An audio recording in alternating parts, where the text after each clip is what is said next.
검찰의 준비를 잘한 것 같아요. 그러니까 제가 보기에는 이제 아침에 7시 정도에 지금 들어갔잖아요. 네. 그렇게 늦게 들어간 이유가 11시 한 50분 정도까지 조사를 끝마치고 네. 12시 넘으면 이제 동의를 해야 되니까 네. 그때까지는 동의를 마치고 나머지 시간은 죄다 이제 그 기록 검토하는 데 있었는데. 그러니까 두 번 부르지 않겠다는 게 확실한 전략이었고. 근데 대답을 언론에서 대충 알려진 바 그리고 네. 당연히 짐작하건대 전면 부인했겠죠. 네. 부인했으면 다 부인했는데 뭘 그렇게 읽어볼 게 많을까. 그거는 검찰이 그만큼 많은 내용을 그냥 미리 담아놨다는 얘기고 나중에 결국 가면 이제 재판 갈 때 그걸 맞서 싸워야 되니까 네. 그 부분을 확인했던 부분도 있을 것 같아요. 그러니까 검찰에 그러니까 이런 얘기 있잖아요. 왜 촬영을 영상 녹화를 통지만 하면 되는데 굳이 물었냐. 거기에 대해서 비판도 많아요. 봐주기 아니냐. 저는 좀 생각이 다른 게. 난 그거 봐주기라고 나한테 오늘 뭐라고 할 줄 알았는데. 아니요. 생각이 달라요. 네, 많은 언론이 봐주기라고. 그리고 게시판이나 이런 데서 일반인들도 그거 다른 사람한테는 안 그러면 굳이 하느냐고 그러는데 처음부터 그 전략이 확실했던 것 같아요. 그러니까 입을 열게 만든다. 편안하게 만들어주고 어떻게든 최대한 많은 진술을 끌어낸다. 그렇죠. 이 방향으로 딱 정했던 것 같아요. 선봉기 변호사가 오늘이군요. 12시 50분 정도에 기자들에게 문자 메시지를 돌렸습니다. 이게 네. 지금 선봉기 변호사가 그쪽에서 언론 홍보 담당을 하고 있잖아요. 근데 다른 특검에서의 수사와 달리 굉장히 공정하고 검찰 덕분에 진실이 많이 드러난 것 같다. 자기들이 충분히 말을 할 수 있는 분위기도 조건도 그렇죠. 주었다는 거군요. 근데 그게 좋아할 일이 아닌데. 저도 그게 의외인 게 변호사들이 제일 걱정하는 게 말을 많이 하는 거예요. 피고인들이 갔다 와서 할 얘기 다 했어요. 그러니까 제 말이 그거예요. 그거 진짜 걱정하거든요. 그 초보 피의자의 착각인 내가 열심히 진심을 담아서 나를 변호하면 상대방 검찰이 나를 이해해 줄 거야. 이게 초보 피의자의 항상 있는 착각이거든요. 그러니까 검사가 오늘 검사님이 정말 잘 대해주셨어요. 얘기도 잘 되고요. 고개도 많이 끄덕거려 주신 것 같고 이 얘기 들으면 안 되는데. 큰일 났다 이제. 근데 왜 손봉규 변호사가 왜 그러는지 모르겠어요. 그게 이해가 잘 안 가요. 제 생각에는 두 가지 의미가 있는 것 같아요. 하나는 이제 사실 칼자루 이제 검찰이 줬잖아요. 완벽하게. 여기는 민간인이잖아요, 이제는. 그러니까 검찰의 비위를 잘 맞추고 그다음에 아양이죠. 이런 표현이 기분이 나쁠 수도 있지만 포괄적으로는 아양이라고 보면 그럴 수도 있고 또 하나가 있는 게 그 본인들이 하고 싶은 얘기를 충분히 했고 그렇기 때문에 이런 기회가 주어졌다면 우리가 그쪽에 충분히 납득되었을 거라는 착각? 뭐 이런 거. 그럴 거 있으면 진작 나와서 그 대통령 자리에 있을 때 하면 더 오히려 예우받으면 살 수 있는데. 근데 이런 생각도 들어요. 선봉규 변호사 이렇게 TV 토론 같은 거 하면서 몇 번 뵌 적도 있고 개인적으로 뵌 적도 있고. 근데 선봉규 변호사뿐만 아니라 주변에 있는 변호사님들 중에서 지금 대리인단이 9명 선임됐나요? 지금 상황이 얼마나 심각한 상황인지를 박 전 대통령에게 솔직하게 얘기를 해준 사람이 있었을까. 못한 것 같아요. 다. 그러니까. 원래 이 변호사들이 제일 어려워하는 게 당사자들은 항상 나는 죄 없다라고 하거든요. 이게 뭐가 죄가 되냐라고 하는데 근데 사실은 이러이러한 부분이 문제점이 있기 때문에 이번에는 좀 빠져나가기 힘들 것 같다는 저는 이거는 양보를 하고 솔직하게 검찰이 자백을 하고 다른 부분으로 다투자 이런 얘기를 하는 게 어렵지만 몫이거든요. 그거를 하라고 이제 있는 거죠. 그게 변호사거든요, 사실은. 왜냐하면 그 얘기하다가 막 화내요. 당신이 내가 변호사라고 선임을 했지. 자기가 검사야? 왜 나보고 죄지었다 그래? 막 이런 분들도 계시거든요. 많죠. 근데 그거를 감내하고 설득을 잘 시키는 게 변호사 몫인데 그렇죠. 지금 박 전 대통령 대리인을 맡은 변호사분들 중에서 그 얘기를 박 전 대통령이 할 수 있었을까? 거꾸로 된 것 같아요. 무슨 의미냐면 박근혜 전 대통령이 피의자고 지금 변호를 받아야 될 사람인데 그래서 법률 쪽 전문가로부터 그런 조언을 듣고 자기 입장을 어떻게 정해야 될지 조력을 받아야 되는데 거꾸로 온 것 같아요. 박근혜 전 대통령이 죄 없다는 거 그 입장을 이쪽에서 수용해가지고 설득을 당한 거예요. 설득을 당했다기보다 아닙니다고 말을 못하는 만나지도 못하는 것 같으니까 말을 못하는 거예요. 그러니까 전면 무죄 이 입장을 뒤집거나 그렇게는 안 될 겁니다고 말하지 않고 그냥 그걸 그걸 보조하고 있는 수준에 불과한. 아니 근데 그러면 지금 너무나 뻔한 것들이 있잖아요. 뭐 예를 들어서 뇌물죄 같은 경우는 사실은 법리상으로도 굉장히 어렵고 다툴 여지도 많고 수사도 앞으로 더 진행을 해야 하지만 준 사람이 지금 구속돼 버렸죠. 준 사람은 구속됐으니까 이제 그거는 이제 구속 여부 같은 걸 따질 수 있고 나머지 다른 거 최소한 하다못해 직권남용 같은 경우는 기업들이 다 강압이라고 하는데 당해서 줬다. 줬다는 사람은 다 같이 당해서 줬다라고 얘기를 하고 있고 당해서 줬다라는 의미도 이런 거거든요. 이제 박 전 대통령은 자발적으로 선으로라는 얘기를 하는 이유가 내가 뭐 불러다 놓고 너 안 하면 혼내? 뭐 이런 얘기 안 했다는 건데 그렇죠. 그 강요라고 하는 게 남들 보기에 이 정도면 강요다 이런 거잖아요. 그리고 그걸 받아들이는 사람들이 대통령이 말을 하는데 그렇죠. 일관되게 얘기하거든요. 압박을 느꼈다고. 그러니까 이게 본인이 내가 머릿속으로 그렇게 생각했던 게 아니라 그 당한 피해자 입장에서 그리고 남들이 보기에도 저 정도면 강요야. 우리 갑자기 좀 다른 얘기이긴 합니다만 성범죄 같은 거 나오면 꼭 성범죄 피의자들이 하는 얘기가 뭐죠? 딸 같아서 그랬어요라고 하거든요. 인정 안 되거든요. 인정? 그럼 당하는 사람이 우리 아빠의 당신이 이럴 거 아니에요. 근데 그거보다 훨씬 더 큰 이건 격차가 심한 무거운 거거든요. 훨씬 더 큰 격차가. 대통령이라는 지위로 기업체에다가 이거 돈 내시죠? 국가를 위해서 체육을 위해서 그러면은 이런 얘기를 박 전 대통령의 변호사들이 해줬어야 되는데 해줬겠느냐라는 게 안 했다고 의심스럽습니다. 봅니다. 못했다면 저도 참 그분들한테 딱하네요. 그러니까 그렇지 않고서는 이해 안 가는 반응이고 여하간 저는 박근혜 전 대통령이 이제 본인의 혐의를 그러니까 소위 이제 초보 피의자의 실수, 착각, 성실히 또는 진심을 담아서 자기가 믿는 대로 말하면 상대방이 믿어줄 거라고 하는 착각. 검사는 이럴 경우 굉장히 땡큐거든요. 고마워하죠. 정말 고마워하죠. 굉장히 고마워하거든요. 그리고 그래서 실제 이제 많이들 착각하시는 것 중에 하나가 검사실에 들어가면 막 윽박 지르고 막 소리 지르고 막 이럴 걸로 생각하는데 전혀 안 그렇거든요. 그런 경우도 있긴 있어요. 그건 이제 아주 자법 내지는 수사 기법상 그런 게 필요한 경우도 일부러. 있는데 대부분의 경우에는 차분하게 얘기합니다. 수사관들은 이런 경우죠. 수사관들이 약간 좀 거칠게 되어도 그 검사가 뒤에 또 주임님 그러시지 마세요. 왜 그러세요? 이렇게 말려가면서 정말 착한 역할을 오히려 검사들이 많이 하거든요. 그러면서 검사가 내 편이고 내 얘기를 잘 들어주겠구나. 그러면서 괜히 검사 쳐다보고 막 얘기 막 자세히 얘기하고 검사는 땡큐하고 그걸 기소하죠. 그러니까 그런 상황이 벌어진 게 아닌가 싶은 게 저는 그게 벌어졌다고 봐요. 그러니까 그렇지 않고는 왜냐하면 어제 이제 14시간인데 조사 시간만 따지면 14시간 순수하게 했는데 그중에 뭐 점심시간, 저녁시간, 휴식시간 빼고 나면 10시간 남짓이에요. 형사실이 13개예요. 굉장히 빨리 된 거예요. 수사 받아보셔서 아시겠지만. 이거는 2박 3일 해야 되는 거예요. 그렇죠. 원래 딱 혐의사실 하나 가지고도 4-5시간 합니다. 금방 하잖아요. 그러니까요. 이거는 검찰이 그냥 쫙 시나리오를 저는 심지어는 묵비를 해도 4-5시간 걸리는데 이건 말을 했으면 경험이 많으시니까 제가 방송할 때 편해요. 사실 이럴 때는. 굳이 설명 안 그래서 저도 그날 끝났어? 당일내? 와 이거 엄청나게 빨리 진행했는데 추궁을 안 한 겁니다. 추궁 안 한 거예요. 검찰이 답변을 할 때 이제 검찰이 파악한 여러 가지 증언이나 물증과 위배되는 사실이 나왔을 때도 더 이상 추궁을 안 한 거예요. 이유가 없다라고 아마 판단을 했을 것 같고요. 이렇게 물어봤겠죠. 예를 들어서 기업 출연 같은 경우에는 만나신 사실이 있습니까? 이건 맞습니까? 그럼 재단이 이거 출연한 부분은 맞네요. 그것과 관련된 보고서가 들어와 있으니까 그건 맞네요. 근데 그걸 관여하셨습니까? 관여는 안 했습니다. 이럴 거 아니에요. 그렇죠. 그 있는 그대로 적는 거죠. 그럼 법원 판사가 보기에 만나기도 했고 돈도 냈고. 하지만 자기는 강압에 해서 하지 않았다. 돈을 얼마 냈는지도 다 밑에 수석들이 보고를 했는데 나는 몰라요. 그럼 그게 말이 되냐고. 인정이 안 되죠 어차피. 그러니까 그런 구도로 각을 잡아놓고 수사를 한 것 같아요. 그래서 제가 보기에는 부인하는 조서. 전면적으로 혐의를 부인하는 조서만 쭉 받아 적는 전략을 처음부터 가져가니까.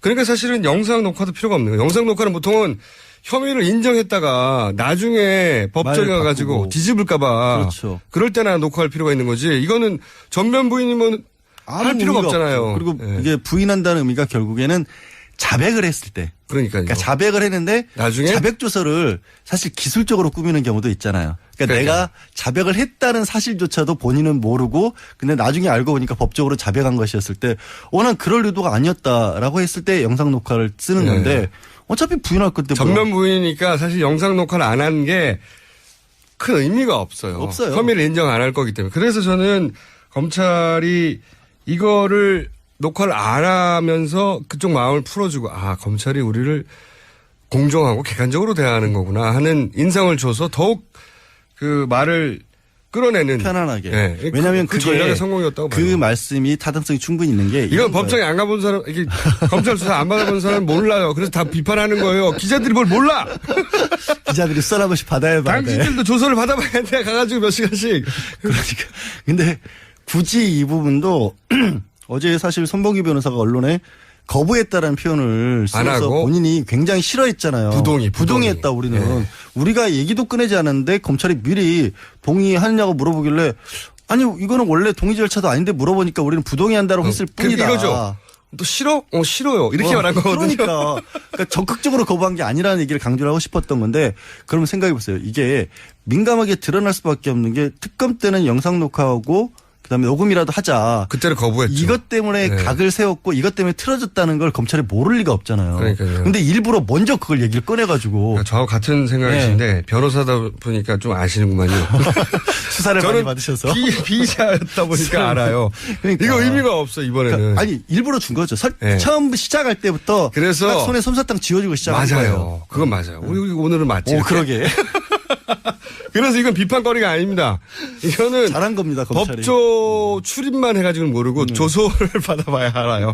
이거는 검찰이 겁니다. 각을 잘 잡았다. 그래서 최대한 많은 말을 끌어내게 하는 걸로 각을 잡았고 충분히 수사도 그래서 원래 계산한 대로 이루어졌고 저도 그렇게 생각합니다. 다만 워낙에 얘기한 시간에 비해서는 수사에 기록된 부분이 처음에 준비한 부분도 많았기 때문에 그걸 확인하는 데는 7시간이 걸려야 그리고 했죠. 또 한 가지는 아마 말을 하다가 이게 초보 피의자들이 변호사가 분명히 하지 말라고 한 말들이 있었을 텐데 했을 수 있어요. 그거 나왔으면 정말 엄청난 건데 사실은. 그거를 나중에 다퉜을 수 있어요. 뭐 일부 문구 수정해 달라라고 네. 요청을 한 부분이 있긴 했어요. 있겠죠. 그래서 어쩌면 처음에는 2시 50분 정도에 나오려고 하다가 네. 갑자기 다시 문 닫고 다시 들어간 거거든요. 그래서 그 부분에 있어서 약점이 좀 잡혔을 수 있죠. 그거 가지고 실갱이를 했을 수 있습니다. 네. 근데 그거야 이제 막을 수가 없는 게 네. 어차피 변호사 옆에 앉고 어제 2사람 있었다 그러더라고요. 옆에도 네. 앉고 뒤에도 책상 놓고 앉아 있었고 그런 상황에서 얘기를 한 거니까 검찰 수사 받는 과정에서 뱉어놓은 말을 되담을 수가 없잖아요. 법적으로도. 문구를 조금이라도 바꾸려고 했겠죠. 그나마 네. 뉘앙스라도. 이런 취지가 아니었다 네. 정도. 뉘앙스라도. 그리고 또 이제 비문도 많이 말씀하셨을 테니까. 그거야 뭐. 그래서 좀 정리했을 것이고. 헌법이 어차피 그렇으니까. 자, 그래서 저는 검찰이 사실 그동안 신뢰를 못 받아왔고 특검의 수사 결과에 비해서는 검찰이 뇌물죄까지도 못 갔고 여러 가지 미흡한 부분이 우병우를 아예 건들지도 않았고 그래서 이제 검찰 특수부에 대한 이제 불신이 좀 있었잖아요. 그게 연결돼서 이런 영상 녹화도 잘못한 거라고 비판하는 논조가 많은데 그건 아니었다고 저는 보는 거고요. 그러니까 검찰은 지금 굉장히 쫓기는 입장이에요. 사실은 이게 봐주고 검찰 스스로가 봐주고 하는 상황도 아니고 약간은 억울할 거예요. 왜냐하면 특별수사본부에서 일기 때 수사를 나름대로 바탕을 잘 잡아놨기 때문에 그 위에 특검에서 수사를 한 부분이고 특별수사본부 일기 때도 뇌물을 안 받던 게 아니거든요. 근데 그런 것들을 이어받은 거기 때문에 저는 그 걱정은 좀 안 하는 편입니다. 검찰 전략과 변호인 전략을 따지자면 검찰 전략이 더 좋았다고 봐요. 이번에는. 충분히. 예. 이번엔 좋았다고 보고 그리고 이렇게 되면 이제 남는 게 구속영장이죠. 영장을 불구속으로 하느냐 구속으로 하느냐는 아마 이후 대선에도 일정 정도 영향을 미칠 수 있는 충분히. 빨리 정리를 해야죠. 대선에 영향을 미치지 않기 위해서라도. 그래서 저는 의외로 일찍 영장이 발부될 수도 있다. 영장은. 네, 우선 영장이 발부될까요? 구속영장이? 청구. 검찰이 청구를 하냐. 저는 검찰이 청구를 하면 발부는 100%라고 봐요. 법원으로 넘어가는 순간. 청구를 할 거라고 보십니까? 청구해야죠. 저는 청구 안 할 이유가 하나도 없어져 버렸어요. 예. 그러니까 어제 결국 저도 이제 그전에도 얘기를 했던 게 영장이 청구가 되느냐 마느냐 박 전 대통령의 태도에 달려 있다. 네. 이 혐의 사실을 다 부인하게 되면 전면 부인하면 검찰로서도 선택의 여지가 없어지는 거예요. 맞아요. 그렇게 만들어 놓고 영장 청구를 안 해버리면 검찰은 다 뒤집어 쓰는 거거든요. 그러니까 혐의는 충분히 박근혜 전 대통령에 반하는 물증과 증언과 게다가 이미 구속된 피의자와 완전히 갖춰졌어요. 그중에 빠진 게 이제 본인의 진술인데 본인이 이걸 다 부인했어요. 그러면 내버려두면 안 되거든요. 그렇죠. 아니 다 부인도 아니고 아까 말씀드렸죠. 그런 걸 거예요. 주변에 정황 증거라고 하는 부분들은 인정을 했을 거예요. 그래야 수사에 협조하는 모습을 보일 수 있으니까. 하지만 내가 연루됐다는 부분만 부인을 했을 거예요. 자기 의지는 없다는 거죠. 그러니까 거기서. 그러면 이게 그 서류 자체에서 그것만 읽어봐도 이거는 다 인정하는 게 맞는데 왜 자기는 모른다고 하지가 돼버리는 거예요. 그 조선 내에서 모순이 생기거든요. 그걸 영장을 청구를 안 하면 검찰은 어떻게 하겠어요? 아니 그리고 주변 모든 사람이 이 사람이 알고 있었다거나 나는 그러니까 그리고 법원에서 이 사람 뇌물 준 게 맞냐라고 했는데 그걸 다 부인해요. 그러면 통상적으로 증거인멸의 위험이 있다고 보는 거거든요. 다 부인하니까. 뭐 도주래라 증거인멸의 우려를 가지고 따질 때 뭐 일부에서 그래도 전 대통령도 어딜 도망가냐. 근데 그게 아시잖아요. 그냥 실제로 도망간다는 의미가 아니라 혐의사실 자체가 워낙 중대하고 그러면 그런 걸 가장 큰 판단 기준으로 삼고. 이거는 이렇게 넘어가면 10년까지도 되는데요. 10년 무슨 10년 갑자기? 형량이. 형량이 10년부터. 네, 10년부터. 10년부터 시작. 이게 중하죠. 그렇죠. 죄도 중하죠. 전면 부인했죠. 그런데 거기 바라는 증거는 많죠. 그다음에 뇌물을 줬다는 사람은 구속됐죠. 일반적인 경우는 200% 구속이거든요. 200%. 그리고 양지열 변호사도 빠져나가지 못합니다. 절대. 저는 원래 취지가 아까 말씀드렸잖아요. 자백시켜요. 이런 경우에는 자백시켜요. 네. 근데 그게 자백시키지 않는 방향으로 작기 때문에 그게 오히려 함정이 될 거라는 거고 다른 것보다도 지금 혼란스럽잖아요. 이게 계속 집에 있으면 계속 주변에 문제가 생길 거란 말이에요. 밖에서. 근데 본인은 모르는 것 같아요. 박근혜 전 대통령은. 본인이 이게 얼마나 중대한 위험한 피의자로서는 절대절명의 위치에 와 있는지 본인만 모르는 것 같아요. 저 그랬잖아요. 아침에 들어가는 모습 보니까 확 얼굴이 풀려가지고 미소를 딱 짓고 있는 걸 보고. 큰일 났다. 네, 큰일 났다가 아니라. 저는 그걸 보고 구속되겠구나라는 생각을 했다는 거죠. 보통 피의자들이 참 말씀하신 대로 나 가서 진술 잘했고 잘 받았어. 그럼 구속되거든요. 네, 맞아요. 그거 정확해요. 진짜예요. 변호사들은 다 형사재판에 본 변호사들은 거의 감이 있어요. 그게 그런 감이 있어요. 아니 왜 이렇게 웃고 나오냐. 아니 내 말 다 들어줬어. 이렇게 하고 나오는 분들은 다 구속돼요. 네, 그렇죠. 그래서 저도 그 집에 들어갈 때 웃기도 하고 또 저 변호사들이 좋아하는 거 보니까 이거 구속인데 남은 거는 검찰이 구속이라고 하는 어려운 결정을 하느냐 아니냐만 남았어요. 그러니까 법리상으로는 안 할 수 있는 여지가 별로가 아니라 아예 없어 보이는 없어요, 상황이에요. 이제 상황이 그렇고 글쎄 고려라면 이제 그럼 정치적인 고려를 해야 할까? 고려죠. 그럼 벌써 이미 주변에서 정치인들이 막 두들기기 시작하잖아요. 저건 뭐 홍준표 지사 같은 경우는 후배 검사들을 향해서 뭐 알아서 먼저 눕더라 쟤들은 뭐 이런 식의 얘기를 해서 지금 뭐 다른 어떤 유력 주자가 구속을 해라고 시켜야 그 사람들이 시킬 것이다. 프레임을 먼저 짜는 거죠. 이런 얘기를 해버리고 구속될 경우에는 그것은 정치적인 어떤 예를 들어서 문재인 그 후보 를 보고한 것이다. 보고한 것이다라고 공격하려고 하는 프레임 미리 짜는 걸 워낙 잘합니다. 그 양반이. 그렇죠. 그러니까 그런 것들로부터 사실 영향을 받지 않으려면 원칙대로 하는 수밖에 없어요. 검찰도.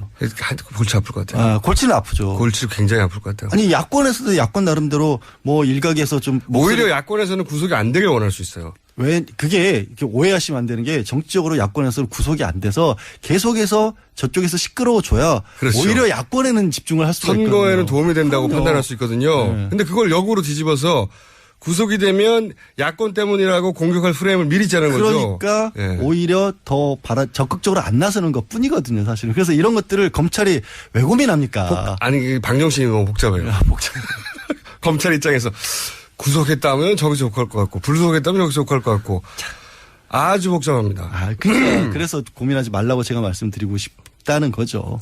고민을 일선 검찰은 안 할 수 있지만 수뇌부 정도 되면 하죠. 이 결과에 따라서 나의 앞으로의 여생은 어떻게 될 것인가를 생각할 거 아닙니까? 그게 제가 제일 아쉬운 거예요. 뭐냐면 검찰 수뇌부 정도가 되면 사실 여생은 보장돼 있어요. 관직에서 더 올라가지 못하더라도 그 정도 고민을 관직에 더 올라가고 싶을 수 있잖아요. 나와서도 잘 먹고 잘 사실 수 있잖아요. 돈보다 관직이 더 좋을 수도 있잖아요. 사람이 자신의 꿈에 대해서 그렇게. 명예롭게 잘 돼야지. 잘 돼도. 명예롭게 잘 돼야지. 대한민국에서 그 정도 수뇌부에 있었으면 나와서 뭘 못해요. 제발 그런 거 가지고 고민 안 했으면 좋겠어요. 그러니까 다른 거 안 들어가고. 본인이 잘 먹고 잘 사니까 그렇죠. 나 못 먹고 못 살아요. 마른 거 봐요. 내가 지금 얼마나 부쩍부쩍 말라는데 지난 가을부터. 요 대목에서는 완전히 저 오랜만에 양지열 변호사와 제가 역시 이제 형사 재판을 해본 변호사와 형사 피의자가 돼본 사람으로서 오늘 검찰이 전략을 잘 짰고 요 대목에 대해서 검찰을 비난할 구석은 없다고 저는 보는 거고 이 각대로 가면 구속을 피할 길이 없는 법리상으로는 충분히 확실히 그렇고 이제 영장 상황이고. 청구할 것만 남았어요. 저는 내일 정도면 청구할 것 같아요. 오늘 정도 그렇게까지 빨리 하면 오늘이 수요일이잖아요. 고민의 흔적이 안 보입니다.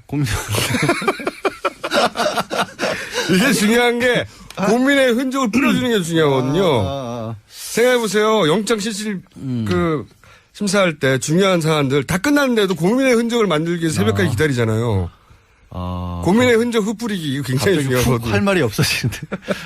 저는 이제 다음 주초 정도 예상해봅니다. 다음 주초? 차라리 눈에 안 띄게 주말에 토요일쯤 이렇게 청구하는 게. 그러면 또 너무 고민의 흔적이 아니라 얍삽해 보여요. 안 돼요. 고민의 흔적. 아니 그게 하루라도 좀 서두르는 게 나은 게 영장 청구해서 발부가 되면 구속되면 20일 내에 또 기소를 해야 하잖아요. 네. 그럼 20일 내에 기소를 한다는 걸 계산하면 검찰 입장에서도 지금 대선 계속해서 얘기하다시피 5월 9일 생각을 하면 20일이면 4월 중순이 넘어갈 수 있단 말이에요. 네. 그러면 조금 더 오히려 또 뭐랄까 영향이나 이런 부분 불리할 수 있어요. 하루라도 빨리 쳐주는 게 나을 수도 있거든요. 늦으면 4월 초고요. 네. 빠르면 다음 주도 가능하다고 봅니다. 다음 주도 가능하다. 네, 가능. 내일은 안 되고요. 내일은 안 되고요. 너무 고민 흔적 흩뿌리기 너무 급한가? 너무 중요한 기술이거든요. 근데 나갔을 때 과연 뭘 막을 수 있을까? 물론 저는 100% 발부가 될 거라고 생각을 합니다만 이제 법원에 가서 판사 앞에서는 할 수 있는 얘기가 일단은 수사에 잘 응했다는 부분하고 두 번째는 이제 조서에 나와 있는 부분들에 좀 나누긴 나눌 것 같아요. 그러니까 어떻게든 변호인단 입장에서는 지금 증거로 돼 있는 부분들 너무 많은 증거들 뭐 수첩도 그렇고 녹취록도 그렇고 이런 게 있는데 그럼에도 불구하고 대통령이 몰랐던 거는 헌법재판소에서 썼던 작전하고 비슷한데 유일한 거 있죠. 무능력 작전. 그거 하나는 카드가 좀 남아있을 것 같기도 하고 그다음에 결국에 쓸 수 있는 거는 그 경제공동체 부분이 너무 어려운데 이게 법적으로는 너무 과거로 들어가야 되거든요. 입증하기 어렵죠. 83년도, 90년도에 뭐 집 샀고 이런 부분들이 사실은 법적으로 인정받기가 되게 어려운 부분이라서. K스포츠 미르재단 하나만 가지고도 이게 구속 사유가 되거든요. K스포츠 미르재단은 분명하죠. 헌재도 이미 그렇게 판결을 해버렸고. 그러니까 이제 검찰은 영장을 청구하는 한편으로는 법원에다가 확 던지는 거군요. 그러니까 법원이 고민할 여지가 있는지를 찾아보고 있는 건데 법원도 고민할 여지가 없어 보이긴 해요. 근데 법원도 고민의 흔적 같은 거. 남겨야 되니까 아침에 나올 거라고 봅니다. 들어가면. 새벽도 아니고 이제는 아침까지 계속 모든 기록들이 참 많이 나오네요. 오늘 박 전 대통령이 수사하면서 기록 검토한 시간도 신기록이에요. 신기록이거든요. 20시간 넘게 했던 것이고 7시간 기록 검토기 때문에 뭐 이런 거 가지고 기록을 세우는지 자꾸 모르겠습니다만은. 법원에서 영장을 검찰에 청구했는데 발부를 안 하기 어렵죠. 안 하기 어려운데. 증거인멸 부분도 지난해 대통령이 이제 미르와 K스포츠 문제 됐었을 때 증거인멸과 관련해서 뭐 비서실 동원해서 기록들 다 지우라고 했던 부분들이 나온 것도 있고 이번에도 어떻게 보면 청와대 압수수색 안 한 것도 거기에 영향을 끼칠 수도 있어요. 끝까지. 그러니까 이 전략이 일관되게 다 실패했어요. 한 번도 박근혜 전 대통령에게 유리한 판단들을 중간중간에 내린 적이 없어요, 보면. 그게 가능하려면 말씀드린 것처럼 변호인단들이 제대로 된 목소리를 내줘야 한다니까요. 만날 수가 없잖아요.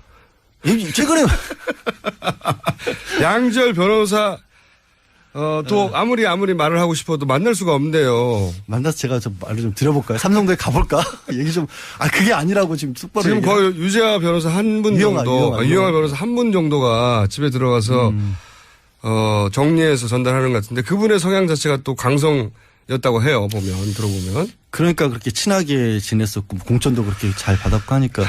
진짜 문제는 제가 보기에는 발부된 이유입니다. 이번 대선에 미칠 이번 대선의 중대 변수 몇 가지 중에 1, 2위를 다투는 변수죠. 근데 박근혜 대통령이 수위를 입은 모습이 과연 이제 보수 유권자들에게 어떤 영향을 주느냐. 그것이 이렇게 해서 사실은 시대가 일단락 됐구나 하고 마음을 접게 만드는 건가 아니면은 화가 나고 보수가 집결하게 만들 건가. 물론 한쪽에서는 보수를 집결시키기 위해서 그걸 계속 불쌍한 프레임을 만들려고 할 것이고 한쪽에서는 정당한 법의 집행이었다고 드디어 이제 정상적으로 돌아간다고 얘기하겠죠. 근데 이게 제가 봤을 때는 이게 보수나 이런 검찰 수사나 이런 데서도 뭐가 영향을 저는 끼치냐고 보냐면 이게 법률 이름이 최순실 등 민간인에 의한 국정농단 의혹이에요. 그러니까 보수적인 가치를 가진 사람들로서도 차라리 권력이 부패하면 부패했지 뜬금없이 최순실이라고 하는 사람이 들어가서 그 임대업자 유치원 선생님이 이런 일을 벌인 것에 대해서는 못 받아들이는 거예요. 그게 오히려 보수적인 가치를 가진 분들에게는 더 싫은 상황이 됐어요. 저는 그것 때문에 아마 지지를 못 받을 거라고 봅니다. 뭐 그것도 일리 있는 지적인데 원래 선거 국면에 들어가면 감정이 더 모두들 정상을 약간 벗어나거든요. 후보들도 벗어나고 지지자들 벗어나고 약간 광적인 상태가 되잖아요. 그래서 자기가 원하는 정보 외에는 다 차단하잖아요. 네. 그런 상태가 되기 때문에 단순한 동물이 되죠 그때는. 그럼 하여튼 뭐 마무리는 주말 청구 내지는 주초 청구로 일단 거기까지 한번 걸어보고요. 알겠습니다. 간만에 죽이 맞았습니다. 네, 간만에 양재에서 양지를 지향하는 입심양면 변호사 악마 변호사 양재 변호사였습니다. 감사합니다. 네, 고맙습니다. 김 의원님 나와 계세요. 네, 안녕하십니까. 신문이 끝난 건 밤 11시 40분인데 조서 열람만 7시간. 이렇게 오래 걸립니까 원래? 통상은 그렇게 안 걸리죠. 그렇죠. 그러니까 14시간 조사했으면 보통 한두 시간 정도 조서 검토하고 서명 날인하고 나오면 되는데 예. 우선 이제 그렇게 7시간이나 걸린 이유는 두 가지 정도를 예상해 볼 수 있는데 박근혜 대통령이 성격이 굉장히 꼼꼼한 성격, 특히 본인 개인 문제에 대해서는 꼼꼼하지 않나 싶은 게 하나 추정이 되고요. 예. 두 번째는 사람들이라는 게 대체로 자기에게 불리한 기억 또 자기가 잘못했던 부분에 대한 기억은 수면 아래로 꾸겨 넣어둡니다. 자신의 의식의 그 아래로.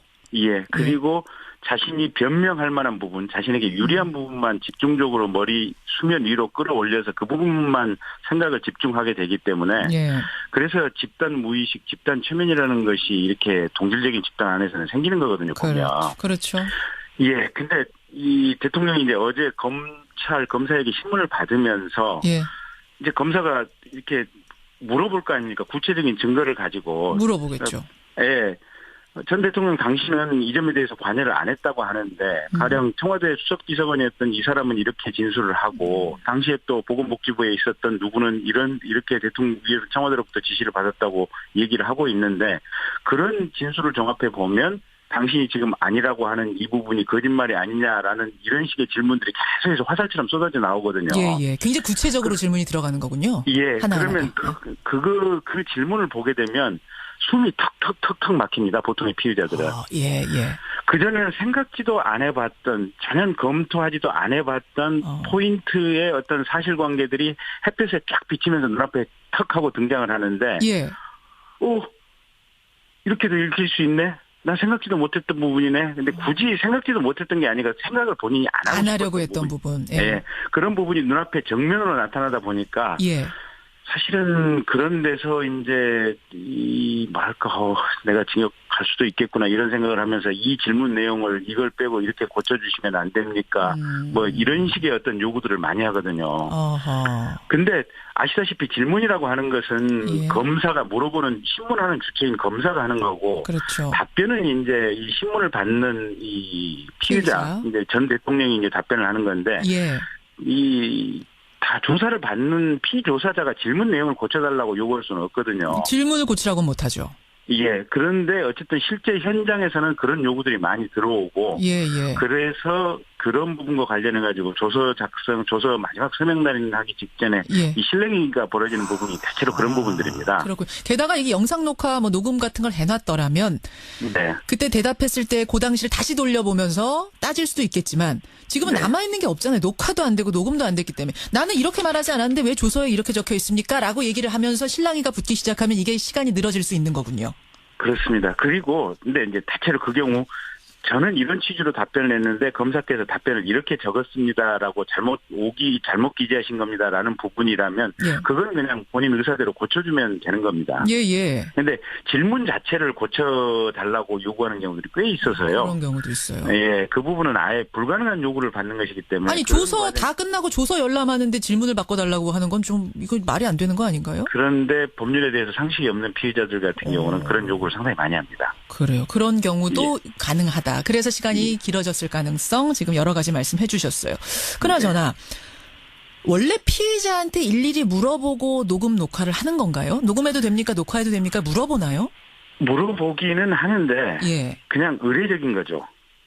그 말씀 물어보고 예. 그러니까 이번처럼 뭐 동의하지 않겠다라고 얘기를 한다고 하더라도 예. 당신께서는 동의하지 않겠지만 우리는 수사의 필요상 그 녹음 녹화를 하겠습니다. 녹음 녹화 방식에 의해서 신문 절차를 하는 것으로 결정하겠습니다라고 통보해버리는 것이 이제 통상의 관행인데 그렇군요. 이 경우에는 검찰이 굳이 그 부동의한다는 부분을 수용을 한 거죠. 예. 그러니까 이게 우리 수사에 필요한 부분입니다. 나중에 이게 문제가 될 수도 있으니 우리는 녹화하겠습니다 하면 할 수 있는 건데 이번에는 그쪽에서 녹화 우리 동의하지 않습니다라는 걸 받아들인 거네요, 검찰이. 예, 그렇습니다. 그 예우 차원입니까?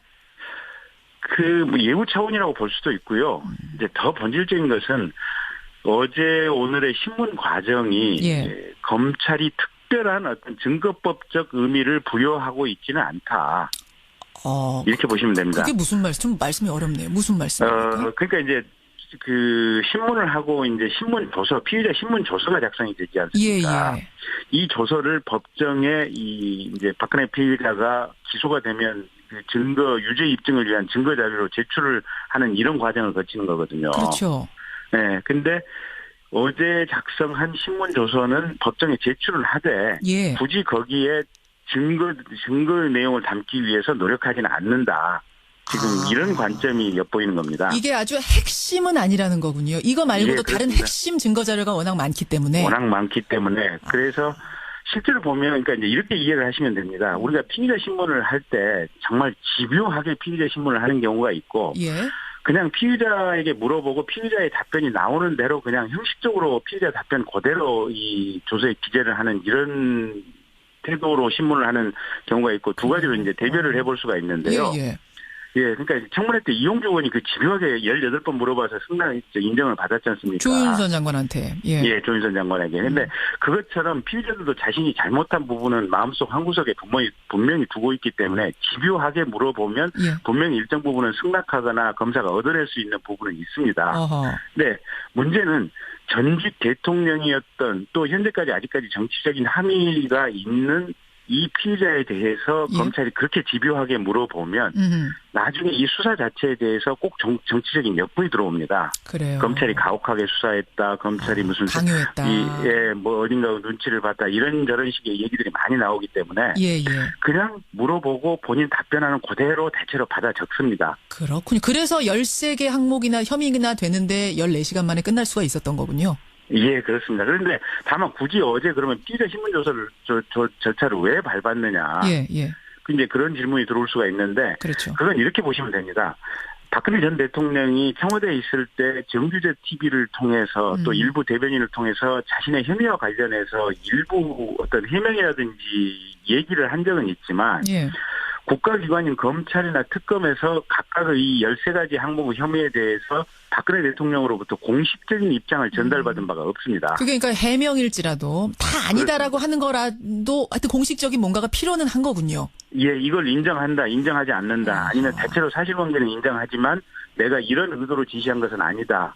뭐 이런 식의 각각 그 어떤 항목에 대해서 인정, 불인정 또는 뭔가 이 범죄 의도를 부인한다든지 이런 식의 구체적인 답변을 받아야만 이게 사실관계가 어떤 사건에 대한 입장과 태도가 정리가 되고 그걸 전제로 해서 소추 여부 또 법정에서 이 쟁점이 이렇게 좁혀지는 거거든요. 알겠습니다. 무슨 의미인지 알겠네요. 그러니까 이게 아주 큰 의미를 두고 이거 아니면 이번 사건은 안 돼라는 의미를 두고 검찰이 조사한 건 아닐 거란 말씀이에요. 제가 사실은 무슨 질문 드리려고 했냐면 최순실, 안종범, 뭐 정호성 이런 사람들과 대질 신문하려고 하다가 이것도 그 사람들이 다 거절하는 바람에 거부하는 바람에 못했잖아요.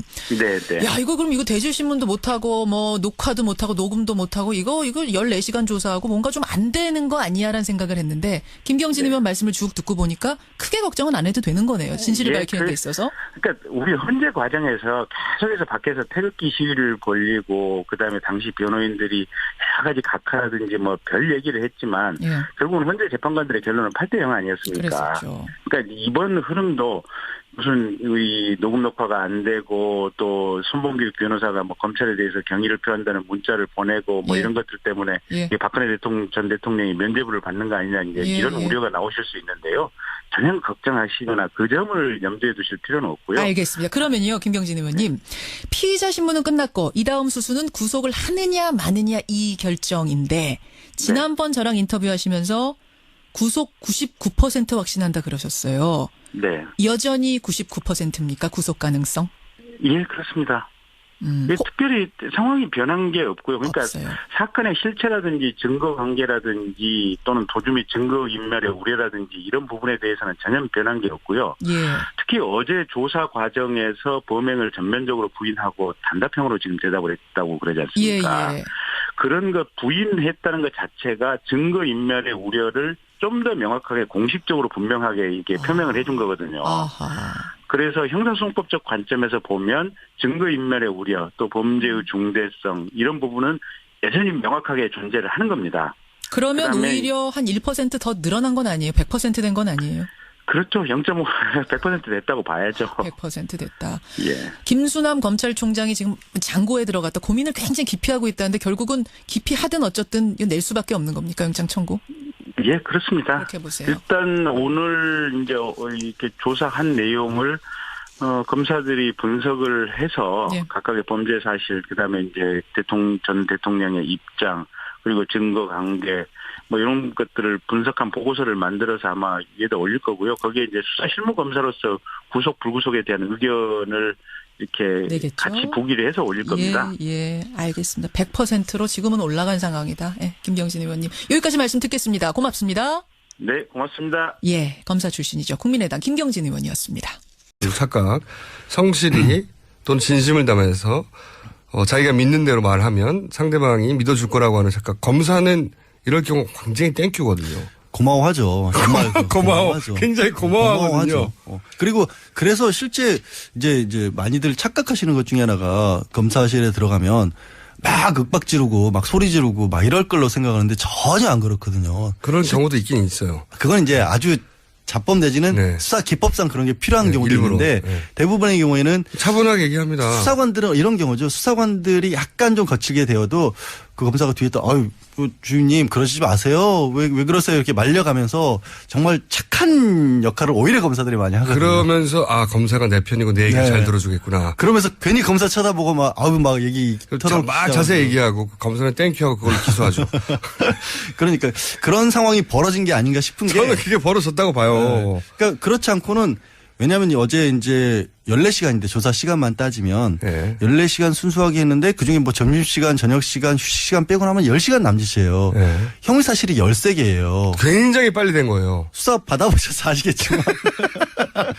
이거는 2박 3일 해야 되는 거예요. 그렇죠. 원래 하나 딱 혐의사실 하나 가지고도 4-5시간 합니다. 금방 하잖아요. 그러니까요. 이거는 검찰이 그냥 쫙 시나리오를 저는 써놓고 심지어는 묵비를 해도 4-5시간 걸리는데 이건 말을 했으면 경험이 많으시니까 제가 방송할 때 편해요. 사실 이럴 때는.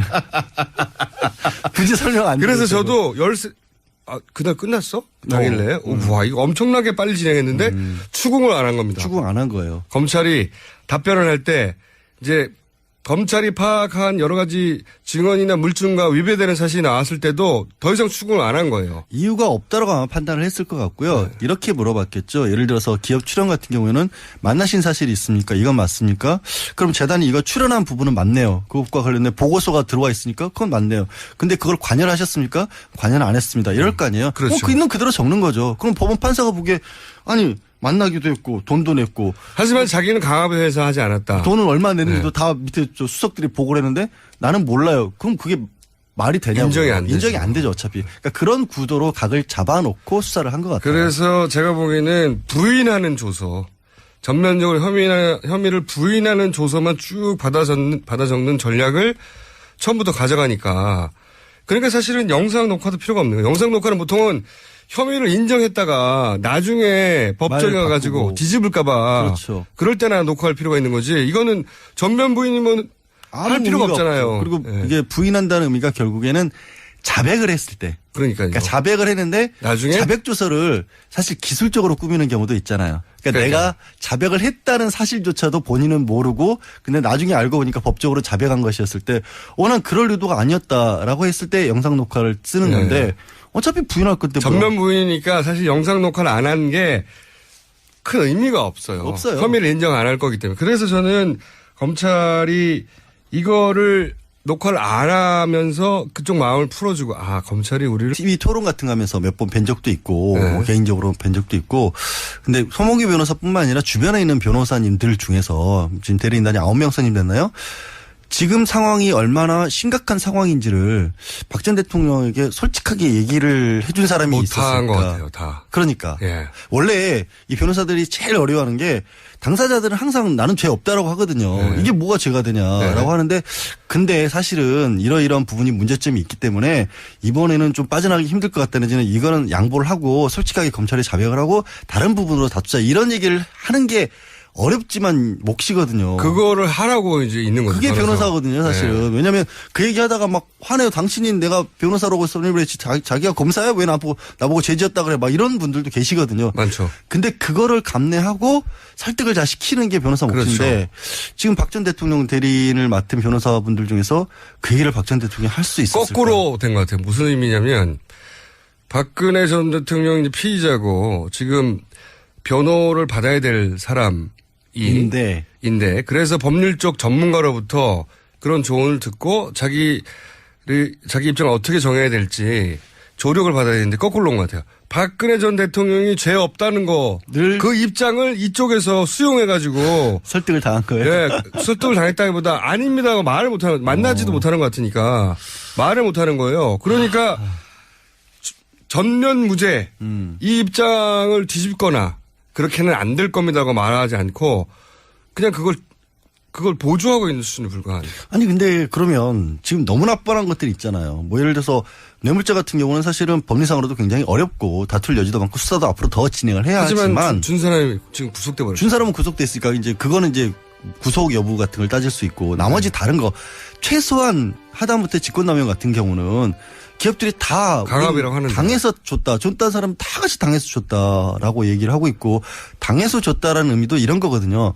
이제 박 전 대통령은 자발적으로 선으로라는 얘기를 하는 이유가 자기가 내가 뭐 불러다 놓고 너 안 하면 혼내? 뭐 이런 얘기 안 했다라는 건데 그렇죠.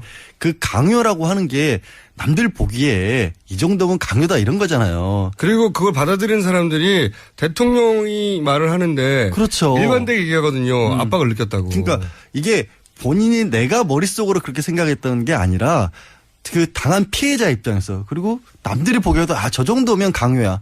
우리 갑자기 좀 다른 얘기이긴 합니다만 성범죄 같은 거 나오면 꼭 성범죄 피의자들이 하는 얘기가 뭐죠? 딸 같아서 그랬어요라고 하거든요. 인정 안 되거든요. 인정? 그럼 당하는 사람이 우리 아빠의 당신이 이럴 거 아니에요. 근데 그거보다 훨씬 더 큰 이건 격차가 심한 무거운 거거든요. 훨씬 더 큰 격차가. 대통령이라는 지위로 기업체에다가 이거 돈 내시죠? 국가를 위해서 체육을 위해서 그러면은 이런 얘기를 박 전 대통령의 변호사들이 해줬어야 되는데 해줬겠느냐라는 게 의심스러워요. 못했다면 저도 참 그분들한테 딱하네요. 그러니까 그렇지 않고서는 이해 안 가는 반응이고 여하간 저는 박근혜 전 대통령이 이제 본인의 혐의를 그러니까 소위 이제 초보 피의자의 실수.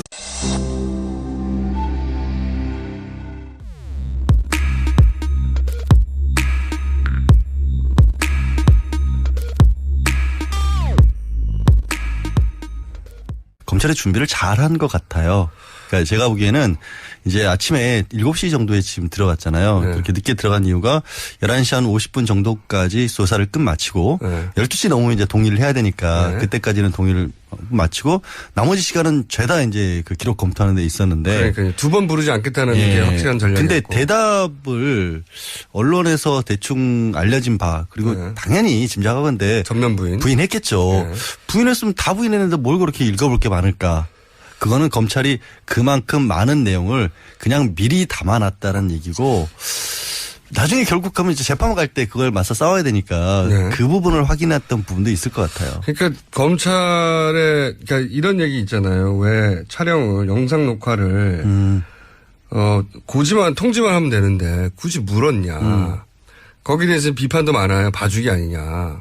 저는 좀 생각이 다른 게. 난 그거 봐주기라고 나한테 오늘 뭐라고 할 줄 알았는데. 아니요. 생각이 달라요. 네, 많은 언론이 봐주기라고. 그리고 게시판이나 이런 데서 일반인들도 다른 사람한테는 안 그러면 굳이 하느냐고 그러는데 처음부터 그 전략이 확실했던 것 같아요. 그러니까 입을 열게 만든다. 편안하게 만들어주고 어떻게든 최대한 많은 진술을 끌어낸다. 그렇죠. 이 방향으로 딱 정했던 것 같아요. 선봉규 변호사가 오늘이군요. 12시 50분 정도에 기자들에게 문자 메시지를 돌렸습니다. 네. 지금 선봉규 변호사가 그쪽에서 언론 홍보 담당을 하고 있잖아요. 근데 다른 특검에서의 수사와 달리 굉장히 공정하고 검찰 덕분에 진실이 많이 드러난 것 같다. 자기들이 충분히 말을 할 수 있는 분위기도 조건도 그렇죠. 주었다는 거군요. 근데 그게 좋아할 일이 아닌데. 저도 그게 의외인 게 변호사들이 제일 걱정하는 게 말을 많이 하는 거예요. 피고인들이 갔다 와서 할 얘기 다 했어요. 그러니까 제 말이 그거예요. 그거 진짜 걱정하거든요. 그 초보 피의자의 착각인 내가 열심히 진심을 담아서 나를 변호하면 상대방 검찰이 나를 이해해 줄 거야. 이게 초보 피의자의 항상 있는 착각이거든요. 그러니까 검사가 오늘 검사님이 정말 잘 대해주셨어요. 얘기도 잘 되고요. 고개도 많이 끄덕거려 주신 것 같고 이 얘기 들으면 안 되는데. 큰일 났다 이제. 근데 왜 손봉규 변호사가 왜 그러는지 모르겠어요. 그게 이해가 잘 안 가요. 제 생각에는 두 가지 의미가 있는 것 같아요. 하나는 이제 사실 칼자루 이제 검찰이 줬잖아요. 완벽하게. 여기는 민간인이잖아요, 이제는. 그러니까 검찰의 비위를 잘 맞추고 그다음에 아양이죠. 이런 표현이 기분이 나쁠 수도 있지만 포괄적으로는 아양이라고 보면 그럴 수도 있고 또 하나가 있는 게 본인들이 하고 싶은 얘기를 충분히 했고 그렇기 때문에 이런 기회가 주어졌다면 우리가 그쪽에 충분히 납득되었을 거라는 착각? 뭐 이런 거. 그럴 거 있으면 진작 나와서 대통령 자리에 있을 때 하면 더 오히려 예우받으면 살 수 있는데. 근데 이런 생각도 들어요. 선봉규 변호사 이렇게 특별선부 일기 때도 뇌물을 안 받던 게 아니거든요. 근데 그런 것들을 이어받은 거기 때문에 저는 그 걱정은 좀 안 하는 편입니다. 검찰 전략과 변호인 전략을 따지자면 검찰 전략이 더 좋았다고 봐요. 이번에는. 충분히. 이번엔 좋았다고 보고 그리고 이렇게 되면 이제 남는 게 구속영장이죠. 영장을 불구속으로 하느냐 구속으로 하느냐는 아마 이후 대선에도 일정 정도 영향을 미칠 수 있는 충분히. 빨리 정리를 해야죠. 대선에 영향을 미치지 않기 위해서라도. 그래서 저는 의외로 일찍 영장이 발부될 수도 있다. 영장은. 우선 영장이 발부될까요? 구속영장이? 청구. 검찰이 청구를 하냐. 저는 검찰이 청구를 하면 발부는 100%라고 봐요. 법원으로 넘어가는 순간. 청구를 할 거라고 보십니까? 청구해야죠. 저는 청구 안 할 이유가 하나도 없어져 버렸어요. 그러니까 어제 결국 저도 이제 그전에도 얘기를 했던 게 영장이 청구가 되느냐 마느냐 박 전 대통령의 태도에 달려있다. 이 혐의 사실을 다 부인하게 되면 전면 부인하면 검찰로서도 선택의 여지가 없어지는 거예요. 맞아요. 그렇게 만들어 놓고 영장 청구를 안 해버리면 검찰은 다 뒤집어 쓰는 거거든요. 그러니까 혐의는 충분히 박근혜 전 대통령에 반하는 물증과 증언과 게다가 이미 구속된 피의자와 완전히 갖춰졌어요. 그중에 빠진 게 이제 본인의 진술인데 본인이 이걸 다 부인했어요. 그러면 내버려두면 안 되거든요. 그렇죠. 아니 다 부인도 아니고 아까 말씀드렸죠. 그런 걸 거예요. 주변에 정황 증거라고 하는 부분들은 인정을 했을 거예요. 그래야 수사에 협조하는 모습을 보일 수 있으니까. 하지만 내가 연루됐다는 부분만 부인을 했을 거예요. 자기 의지는 없다는 거죠. 그러니까 거기서. 그러면 이게 그 서류 자체에서 그것만 읽어봐도 이거는 다 인정하는 게 맞는데 왜 자기는 모른다고 하지가 돼버리는 거예요. 그 조선 내에서 모순이 생기거든요. 그걸 영장을 청구를 안 하면 검찰은 어떻게 하겠어요? 그리고 주변 모든 사람이 이 사람이 알고 있었다거나 나는 그리고 법원에서도 이 사람 뇌물 준 게 맞냐라고 했는데 그걸 다 부인해요. 그러면 통상적으로 증거인멸의 위험이 있다고 보는 거거든요. 다 부인하니까. 도주의뢰라 증거인멸의 우려를 가지고 따질 때 일부에서 그래도 전 대통령이 어딜 도망가냐. 근데 그게 아시잖아요. 그러니까 그냥 실제로 도망간다는 의미가 아니라 혐의 사실 자체가 워낙 중대하고 그러면 그런 걸 가장 큰 판단 기준으로 삼고. 이거는 이렇게 넘어가면 10년까지도 되는데요. 10년 무슨 10년요 갑자기? 형량이. 형량이 10년부터. 네, 10년부터. 10년부터 시작. 이상. 이게 중하죠. 그렇죠. 죄도 중하죠. 전면 부인했죠. 그런데 거기 바라는 증거는 많죠. 그다음에 뇌물을 줬다는 사람은 구속되죠. 일반적인 경우는 200% 구속이거든요. 200%. 그리고 양지열 변호사도 빠져나가지 못합니다. 절대. 저는 원래 취지가 아까 말씀드렸잖아요. 자백시켜요. 이런 경우에는 자백시켜요. 네. 근데 그게 자백시키지 않는 방향으로 작기 때문에 그게 오히려 함정이 될 거라는 거고 다른 것보다도 지금 혼란스럽잖아요. 이게 계속 집에 있으면 계속 주변에 문제가 생길 거란 말이에요. 밖에서. 근데 본인은 모르는 것 같아요. 박근혜 전 대통령은. 본인이 이게 얼마나 중대한 위험한 피의자로서는 절대절명의 위치에 와 있는지 본인을 공정하고 객관적으로 대하는 거구나 하는 인상을 줘서 더욱 그 말을 끌어내는 편안하게. 네. 왜냐하면 그 전략의 성공이었다고 봐요. 그 말씀이 타당성이 충분히 있는 게 이건 법정에 안 가본 사람, 이게 검찰 수사 안 받아본 사람 몰라요. 그래서 다 비판하는 거예요. 기자들이 뭘 몰라. 기자들이 수사 한 번씩 받아야 돼. 당신들도 조서를 받아봐야 돼. 가가지고 몇 시간씩. 그러니까. 근데 굳이 이 부분도 어제 사실 손범규 변호사가 언론에 거부했다라는 표현을 써서 본인이 굉장히 싫어했잖아요. 부동의했다 우리는. 네. 우리가 얘기도 꺼내지 않았는데 검찰이 미리 동의하느냐고 물어보길래 아니 이거는 원래 동의 절차도 아닌데 물어보니까 우리는 부동의한다고 했을 뿐이다. 이거죠. 또 싫어? 싫어요. 이렇게 말한 거거든요. 그러니까 적극적으로 거부한 게 아니라는 얘기를 강조를 하고 싶었던 건데 그러면 생각해 보세요. 이게 민감하게 드러날 수밖에 없는 게 특검 때는 영상 녹화하고 그다음에 녹음이라도 하자. 그때는 거부했죠. 이것 때문에 네. 각을 세웠고 이것 때문에 틀어졌다는 걸 검찰이 모를 리가 없잖아요. 그러니까요. 근데 일부러 먼저 그걸 얘기를 꺼내가지고. 그러니까 저하고 같은 생각이신데 네. 변호사다 보니까 좀 아시는구만요. 수사를 많이 받으셔서. 피의자였다 보니까 알아요. 그러니까. 이거 의미가 없어 이번에는. 그러니까 아니 일부러 준 거죠. 네. 처음 시작할 때부터 그래서 손에 솜사탕 쥐어주고 시작한 맞아요. 거예요. 그건 맞아요. 우리 오늘은 맞지. 그러게. 그래서 이건 비판거리가 아닙니다. 이거는 잘한 겁니다. 검찰이. 법조 출입만 해가지고는 모르고 조소를 받아봐야 알아요. 이거는 검찰이 네. 각을 잘 잡았다. 네. 그래서 최대한 많은 말을 끌어내게 하는 걸로 각을 잡았고 충분히 수사도 그래서 원래 계산한 대로 이루어졌고 저도 그렇게 생각합니다. 다만 워낙에 얘기한 시간에 비해서는 수사에 기록된 부분이 처음에 준비한 부분도 많았기 때문에 그걸 확인하는 데는 7시간이 걸려야 그리고 했죠. 또 한 가지는 아마 말을 하다가 이게 초보 피의자들이 변호사가 분명히 하지 말라고 한 말들이 있었을 텐데 했을 수 있어요. 그거 나왔으면 정말 엄청난 건데 사실은. 그거를 나중에 다퉜을 수 있어요. 일부 문구 수정해 달라라고 네. 요청을 한 부분이 있긴 있겠죠. 했어요. 그래서 어쩌면 처음에는 2시 50분 정도에 나오려고 하다가 네. 갑자기 다시 문 닫고 다시 들어간 거거든요. 그래서 그 부분에 있어서 약점이 좀 잡혔을 수 있죠. 그거 가지고 실갱이를 했을 수 있습니다. 네. 근데 그거야 이제 막을 수가 없는 게 네. 어차피 변호사 옆에 앉고 어제 2사람이 있었다 그러더라고요. 옆에도 네. 앉고 뒤에도 책상 놓고 앉아 있었고 그런 상황에서 얘기를 한 거니까 검찰 수사 받는 과정에서 뱉어놓은 말을 되담을 수가 없잖아요. 법적으로도. 문구를 조금이라도 바꾸려고 했겠죠. 그나마 네. 이런 뉘앙스라도. 이런 취지가 아니었다 네. 정도. 뉘앙스라도. 그러면 그리고 또 이제 비문도 많이 말씀하셨을 테니까.